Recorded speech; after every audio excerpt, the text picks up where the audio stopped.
Her tiny body lay there in a field with her throat cut. Then her fingers started to move. It was summer 1990 in beautiful Dickinson, Texas. A group of children were out in a field just playing, as kids do, when all of a sudden they were stopped in their tracks. This child stumbled and kind of stubbed her toe a little bit and was like, ow, she was a little bit irritated. And then she saw what she'd bumped into. It was the body of an 8-year-old little girl.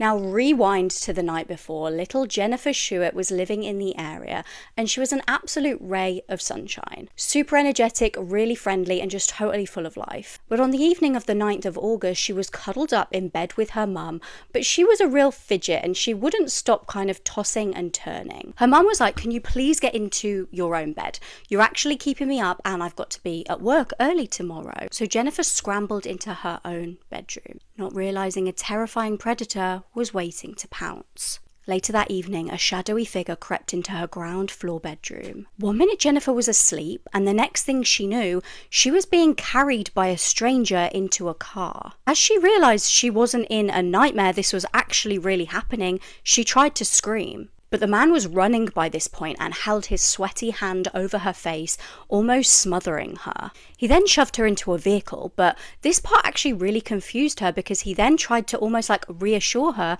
and say that he was an undercover police officer. He was like, don't worry, everything's going to be fine. But she was a clever young girl and she was like, why the hell would a police officer take me from my room in the middle of the night and kidnap me? She really wanted to believe him because honestly, coming to terms with the truth was too terrifying to bear. As they pulled up down a gravel road, she suddenly realized things were about to get a whole lot worse when he pulled out a knife and taunted her, am I scaring you, little girl? Before she could answer, he grabbed her round the throat and started to choke her, and then everything just went black. She realized she wasn't dead when she woke being dragged along the gravel by her ankles. She then heard a car door slam and realized she'd been abandoned in a field to die. So she started to scream at the top of her lungs, but why wasn't any sound coming out? She put both of her hands to her throat and felt this warm gushing. Her hands were soaked in blood. She'd had her throat slit. All she could do was lie there and just pray to be found. Pray that somebody was going to stumble upon her. She was floating in and out of consciousness. She couldn't even make out what kind of time it was. Soon she saw light coming through the trees and she realized it was the next morning and she couldn't believe she wasn't dead yet. Frustratingly, she kept seeing cars